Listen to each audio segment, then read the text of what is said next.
Super Mario Party Jamboree is being hailed as a return to form for the Mario Party series, and a lot of that is because of the boards themselves. There are so many boards in the Mario Party series, and while a lot of them are bangers, they definitely have made their fair share of stinker boards as well. In this video, we're going to be taking a look at every single Mario Party game and finding its best and worst board. Not all Mario Party games are created equally. Some are way better than others, so the worst board for certain games might just be the least best board in that game. Not necessarily saying it's bad, and the inverse is also true. There are some games with like no good boards. I'm sorry.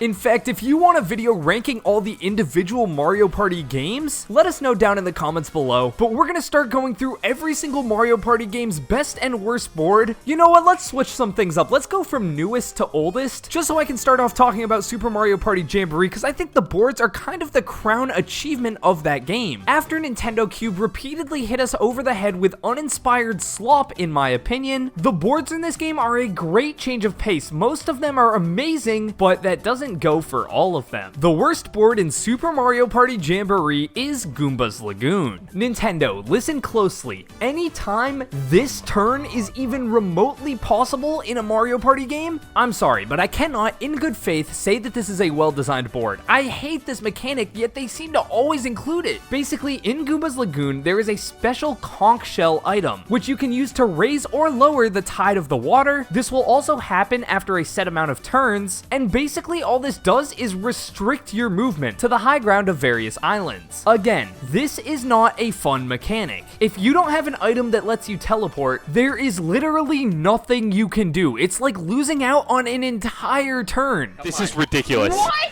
This is utterly ridiculous. Daisy's out here doing cardio, man. This isn't fun. Seriously, there is a lot I like about this board. I think the aesthetic is really neat. The Pirate Goomba minigame where you can get an item is a nice touch, and the volcano randomly shooting out golden Goombas which give you coins, or lava bubbles which take away coins is fine, albeit somewhat generic of a gimmick. But even if this board was absolutely insane, I'm talking one of the coolest designs, coolest mechanics ever, the fact that this turn, again, the fact that this is even possible just has to place it as the worst board in Jamboree. I hate this mechanic, man. Moving on to the best board in Super Mario Party Jamboree, this is actually a tough one, which is how you know the game is pretty dang good. A lot of the boards are bangers. I like Roll'em Raceway and Mega Wiggler's Tree Party a decent amount. The retro boards are pretty fun, and King Bowser's Keep was actually a really pleasant surprise. This one blew me away. However, the best board in Super Mario Party Jamboree, without a doubt, is Rainbow Galleria. First things first, the aesthetic here is absolutely awesome. I don't know what it is with Mario spin-offs and shopping malls, but they always hit it out of the park.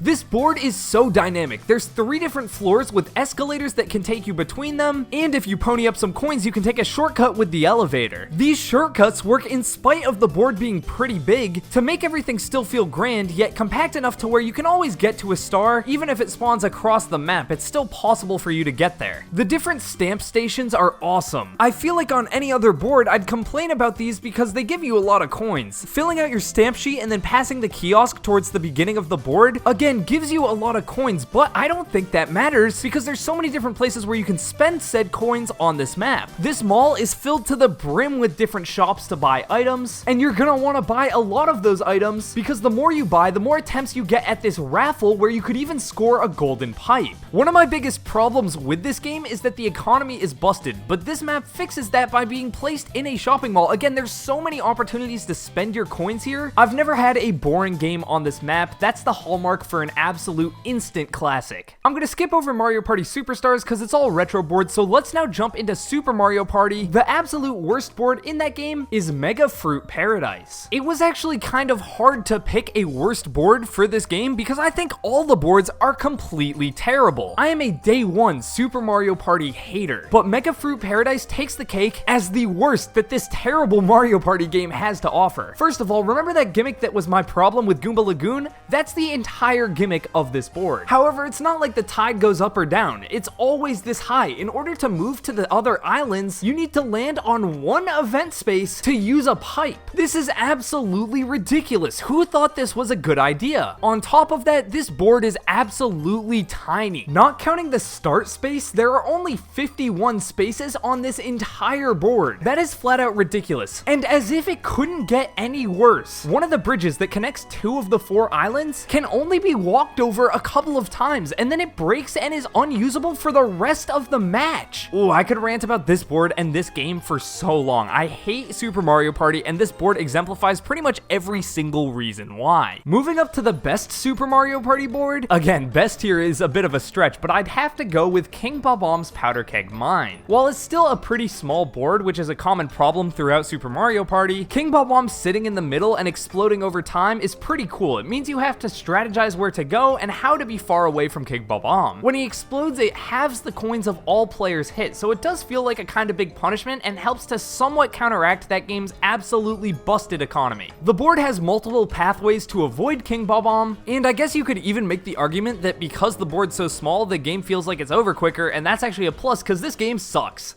Alright, now let's move on to Mario Party 10. The worst board in this game is Airship Central. The one good thing about this map is the aesthetic. It's really neat as you're up in the clouds at golden hour. Unfortunately, the board itself kinda stinks. It's completely linear, with the only variation being the ships that move every turn. That mechanic is cool in concept, but oh my goodness, it takes forever to play through this board due to it taking 10 plus seconds each turn to show you that the ships are changing. I get it, Nintendo. It genuinely feels like an unskippable cutscene in between every minigame. Taking down Bowser's ship in the third part of the board is kinda cool, but the rest of the map is so linear, and with your only item being dice rolls, it just isn't fun. This board feels like a big waste of time. The best board in Mario Party 10 though has to be Mushroom Park. Unfortunately, say it with me now, this board is still kinda Nintendo was really focused on the new Bowser Party game mode, which uses the same boards as regular Mario Party, meaning all the fun and interesting mechanics that could have been here are watered down to fit that mode. Fortunately, Mushroom Park does manage to somewhat stand out. It has 3 unique rides that change things up and act as opportunities to get some mini stars. It definitely has the best boss battles too, with Mega Goomba and Petey Piranha, but unfortunately this one is still kind of mid. If you are playing Bowser Party though, I do have to shout out the underwater board Whimsical Waters, which lets whoever's playing as Bowser scribble on the Wii U gamepad, which I've always thought is kind of a fun mechanic. Next up, we have Mario Party Island Tour, and the worst map in this game might be the worst map in the entire series. I'm talking about Bonsai Bill's Mad Mountain. Look at this map. That's right, there are all of 14 spaces in this entire board, meaning you could technically beat this board in 3 turns if you get lucky. What the heck? Now I gotta give it to them. The idea for this board is cool. You either risk getting hit by the Bonsai Bill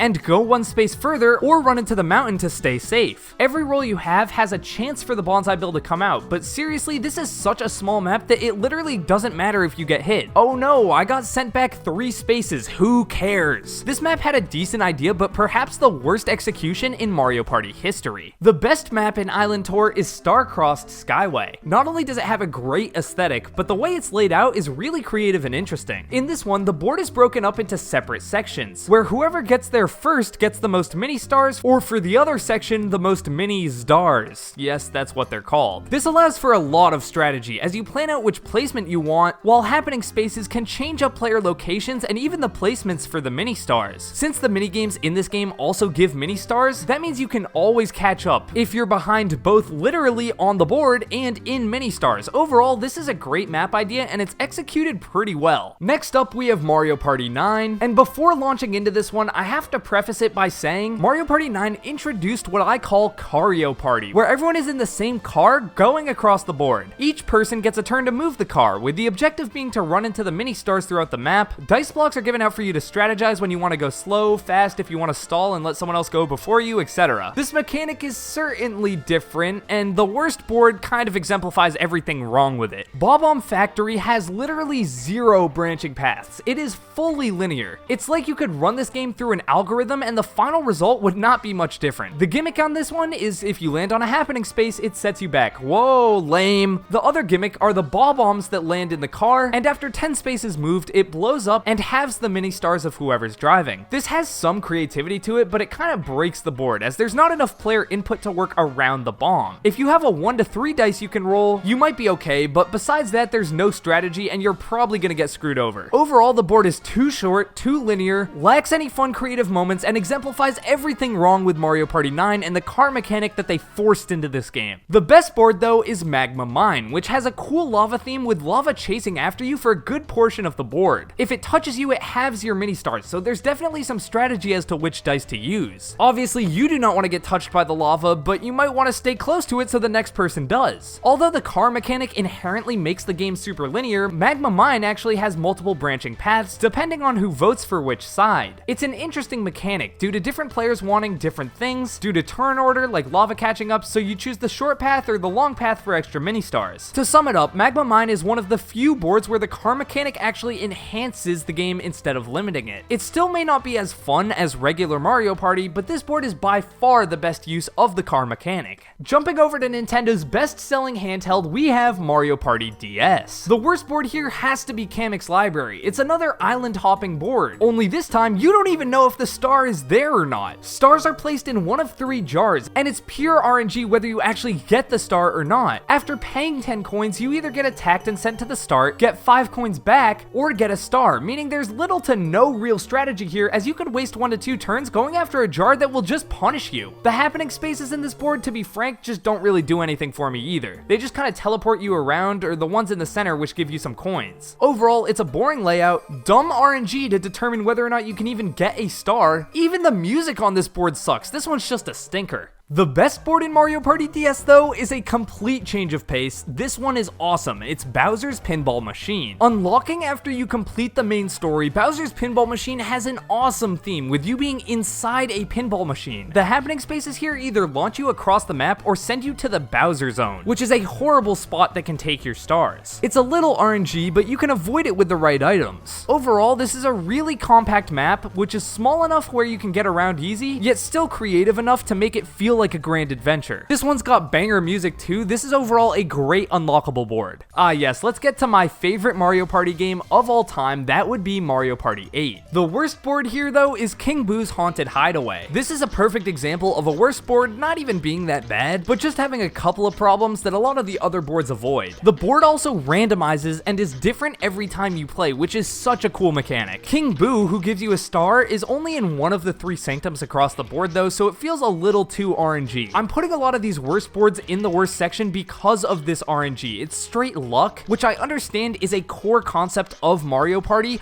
but there's luck in pretty much everything else. A lot of the mini games are straight luck. The spaces you land on is luck. It's literally a roll of the dice. Knowing where you're going and how you're gonna get a star acts kind of as, well, your North Star when playing Mario Party. If you don't have that, it just feels a little weird. Almost like it's too random and you might as well not even try, because how are you supposed to know if you can get a star? If you pick the wrong sanctum, you get sent to the beginning of the map, and unless you remember the exact path you went on, you have to blindly move throughout the board again. Overall, this is a really cool concept, and again, the map isn't even that bad, but in a game like Mario Party 8 with some of the best boards in the series, this one is just the least good. The best board in Mario Party 8 though has to go to Koopa's Tycoon Town. Damn, this might be my favorite board in the entire series. Basically, you're running around a town where there are multiple properties owned by Koopa Troopas. You can choose however many coins you want to pay, and if you're the player who's invested the most coins into a specific property, you get all of that property's stars. Depending on how many coins have been invested into this property, this can either be 1 to 3 stars, which is insane. The mental math and strategy here is awesome, as you want to pay just more than the other person to take control of the property, but if you don't think anyone else is going to be able to outbid you, you don't want to waste your coins on something that doesn't really matter. The aesthetic here is great, the music straight up slaps, and if you land on a lucky space, this dude starts playing Grand Theft Auto. It's insane. Words straight up cannot do this board justice. It is an absolute blast every single time you play. Every match I have on this feels like peak Mario Party, and it definitely deserves to be on this list as one of the best boards of all time. time. The worst board in Mario Party 7 has to be Pyramid Park. It's not very creative in its layout, and it copies the Chain Chomp events from Snowflake Lake, which don't worry, we'll talk about in a second, with the only addition being there's a huge one at the top you can buy. Pyramid Park accounts for a lot of crazy star stealing by giving everyone 5 stars at the start, but it still doesn't do anything to limit the straight up busted nature of the Chain Chomp star stealing spaces. It basically just turns into a game of running away from someone behind you or trying to catch up to someone in front of you. Whereas in other boards in this game, the coins, capsules, and happening spaces are all used together to get you a star. This board is so reliant on just the Chain Chomp star stealing, there's little to no strategy here. Minigames don't matter that much as the Chain Chomps are way too cheap, and maybe if it was changed to be harder to ride one and harder to steal a star, it would be better, but as is, it's just a frustrating map, and the sand theme does not help either, it's kinda ugly. Mario Party 7's best board, however, has got to be Pagoda Peak. There are no branching paths on this board as the star is on top of the mountain and you need to climb it, which means you need to plan out which items you have and what spaces to land on to get up as fast as possible. The amount the stars cost go up for each star bought, so you might want to slow down at some point and have someone else buy it, because if you reach the star at the top without enough coins, you're kicked down all the way to the bottom of the mountain again. With how linear this board is, the capsules work really well as you have a much higher chance of running into them, and the happening spaces here are really creative as one gives you a bunch of coins and another kicks you all the way back down to the bottom. Next, let's jump into Mario Party 6 with its iconic day-night cycle. To preface, Mario Party 6 out of all the games here has some of the best boards of all, so it's hard to pick a worst one, but if I had to choose a worst board, it would be Snowflake Lake. Compared to some of the other worst boards on this list, I would play Snowflake Lake 1,000 times before I touch those, but it is the weakest in this game because its day-night cycle is kind of a nothing burger, with ice blocking your path at night, and that's about it. The map's main centerpiece is just a coin minigame, and it's not very fun at that. Paying the Chain Chomp to ride him and then stealing stars from anyone you run into is fun, but super broken as you're not gonna ever ride him unless there's someone in front of you. And overall, this board has a really cool theme in the music, but just isn't as great as some of the best maps like Towering Treetop or Fair Square. Speaking of which, Fair Square is, in my opinion, Mario Party 6's best board, and while its day-night cycle isn't the craziest in the game, it expertly complements the board's layout. In Fair Square, the star doesn't move at all like most Mario Party boards. Instead, it sits right in the middle of the board with multiple pathways and happening spaces that will take you right to it. However, you can buy as many stars as you're capable of, so building up your coins is the most important. However, during the nighttime, the star is either cheaper or more expensive. So if it's super cheap, you want to get there as fast as you can and spend all your coins. If it's expensive, choose a different path and save up your coins for the daytime. The entire board is focused on getting you coins, whether it's the slot machine on the left or the flower minigame at the top. And if you play it right, you can save up to like 4 stars worth of coins and go from last to first in an instant. Fair Square is a banger board. It's a great map with a super creative and fun layout, and the gameplay loop is different enough to set it apart, yet it still feels distinctly like Mario Party. Alright, now let's talk about Mario Party 5, and I'm sorry, in my opinion, this game is low-key kinda mid. It gets rid of most of the happening spaces and main gimmicks of each board in favor of homogenized, same-feeling boards. The themes are all mostly awesome, but there's very little that actually differentiates the boards in terms of gameplay. If you actually play the game, all the boards play somewhat similar. There's not really any central gameplay changes. Mario Party 5 is also a weird one in the sense that it introduced capsules. In theory, these are pretty cool. They spice up the turn-to-turn gameplay with you either getting a positive or negative capsule that can change a space of your choosing. Unfortunately, these are given out so easily and frequently that boards become a confusing mess of capsule spaces that you can't even really keep track of. In my opinion, no board exemplifies this further than Future Dream. You have to either take a teleporter to one of the 2 islands and run in a circle until you can get a star or come back. On the starting island, you're forced to take a spaceship if you land on it, and it takes like 30 seconds per player with an entire build-up, countdown, and launch sequence you can't even skip. The happening spaces here are lame too. They only amount to a capsule or a few coins that, wouldn't you guess, waste another upwards of 45 seconds just for one player to complete. The theme is kind of cool, but with this being the standard island hopping board in this game, it's just pretty tedious and annoying. Paired with all the time wasting segments and capsule spam, you'll be landing on these over and over again. Overall, this board exemplifies the worst of Mario Party 5, demonstrating all the shortcomings of the game's main capsule system through small repeating circles, no interesting paths, and a lot of time wasting events. One positive about about Mario Party 5 though has to be the best board, Pirate Dream. It is by far the biggest game in the board with the most spaces. And Mario Party 5 also upgraded every board's graphics, so instead of just being a flat 2D board, every board has its own elevation and set pieces, so Pirate Dream looks really good. It's by far the best looking board in the series up until Mario Party 5. The capsule system is also not as annoying here due to just the sheer amount of spaces. There are some really cool happening spaces too that feel right out of the older games, with a boulder that chases players off the track, a cannon that shoots you across the map, and a space that lets you fall down on this waterfall onto the pirate ship. There are so many different paths you can take. I mean, you can even bribe like Womps and Thwomps to take unique paths, and overall this board has a great theme and definitely showcases the best of Mario Party 5's capsule system because of how big and spread out it is. Next, let's get up to Mario Party 4. The worst board here is Koopa's Seaside Soiree. It is way too RNG focused. All the unique aspects of this board are entirely luck based. The happening spaces use dolphins to take you across the map, but you can't choose where you go or if you even want to ride the dolphin in the first place. It just basically teleports you to a random spot. Ukiki's Banana Peel is a pure 50-50 chance whether or not you go up or down, which can literally determine if you get a star or not, and there's no way to influence where you go. The absolute worst atrocity of this board though is the Koopa Cabana. It takes the bank seen in other games but with none of the upsides. Whereas you paid into the bank by running into it in the other games in hopes of landing on the space directly to take everything you invested, the Koopa Cabana is a damn scam. You can only sink money into it, being forced not to only pay when you land on a space nearby, but even if you're lucky enough to run right away from Koopa's greedy scumbag ass, he will stop you before you escape and force you to pay even more into the cabana. Now, how does this absolute con artist make it even worse? Well, instead of a lucky player getting gifted all of the coins you forcefully invested, if someone does land on this specific space, they are forced to pay the entire amount that's been invested so far to stay at the Koopa Cabana. What do they get in return? Maybe a cool item or a star for the 45 coins they might have had to pay. Nah, they get a tidal wave to the face and the whole thing starts over again. Screw this cabana and screw this map. Okay, I got a little carried away on that one. The best board in Mario Party 4 is Goomba's Greedy Gala. This is a really cool theme of casinos and luck, which plays right into the whole luck-based nature of Mario Party. The entire board hinges on the roulette wheel in the middle, which determines the corner it'll place you. It's completely random which of the 4 spots it lands on, unless you bribe that sneaky son of a gun Goomba. The more you bribe him, the better your chances of landing on a star space will be, which gives you all your coins back and lets you choose which part of the map you want to go. The way out of each corner is by getting challenged by a Goomba to a dice roll. If you score higher, you get 10 coins and get to keep going, but if he beats you, you're sent back to the start. It's actually a really interesting system where no matter what, it's a win-win. Either you get to reset back to the start to try and go to where the star is, or you get 10 extra coins and can try again in a turn or two. The worst board in Mario Party 3 has to be Deep Bloober Sea. Although it has one of the best songs out of any Mario Party board, it is one of the least engaging boards out there. It's way too big, which inherently isn't a bad thing, but all the event spaces are luck-based, which don't allow for any strategy. They might throw you somewhere where you didn't want to go, so by the time you get back to the intended path, someone's probably already grabbed the star and you have to restart your entire plan. In my opinion, Chilly Waters is definitely Mario Party 3's best board though. It has a really fun theme and the layout here is super creative. It might not look like it at start as it's just one big circle with an event in the middle, but the ice will crack if too many people are in the middle, which sends everyone to the start. This risk versus reward system is awesome with the ice mechanic, because if you want to try and grab a star, other people might say, nah, screw it. If I can't have it, no one can have it, and send everyone back to the start. Snowballs also cause action events that can either send people back or even make you go backwards on purpose to grab a star. This one just has a lot of creative moments. The worst board in Mario Party 2 has gotta be Mystery Land. Once again, there's 4 separate islands here with not so much going on. Why do they keep doing this damn island gimmick? Again, you have to land on a happening space here, which is just pure chance. If you're on the wrong island, you could be locked off from the star for like half the game. This map also has insane exploits, because if you're stuck on Boo's Island, you can just straight up steal coins from everyone by just going in circles over and over again, which sounds funny, but if you're stuck on that island, you can get a ton of coins by stealing them, but it's not like you can buy the star unless it comes over to that island. So it just ends up being a little whack. The best board in Mario Party 2 though has got to be Western Land. The theming here is awesome. This is one of the most iconic Mario Party boards of all time. There's a reason they brought it back for Jamboree. The costumes in Mario Party 2 bring a ton of personality to each board, and these are probably the best costumes in the game. The board itself is a mini western town where everything feels reachable and not too far away, but the train mechanic is really helpful. It's not broken though because there is some RNG involved deciding where you go. Again, there's a reason they brought this board back for Mario Party Jamboree. It's an absolute banger. Alright, we're finally at the first ever Mario Party game, Mario Party 1. The worst board in this game is by far Wario's Battle Canyon. You do not play Mario Party on this board. You play Mario Party despite this board trying to bore you to death with its terrible gimmick. I guess it's an interesting idea to have cannons be your main mode of traversing the map, but in execution they are so boring and just straight up not fun. You are forced to use the cannon if you go past it, and you have zero say in where the cannons go, eliminating all player choice or strategy. With this being the first game in the series, the creative items and extra spots just aren't there to make up for the lack of player choice here. There's a Bowser spot in the middle which acts as the only choice you get, and even that is just a mini circle with nothing going on. However, now it's time to talk about the final board in this video, the best board in Mario Party 1. Despite being the first entry into this now massive series, Mario Party 1 actually has some great boards, like DK's Jungle Adventure and Yoshi's Tropical Island. However, Mario's Rainbow Castle takes the best spot. Again, there's a reason they brought it back for Jamboree. This is a really interesting layout, especially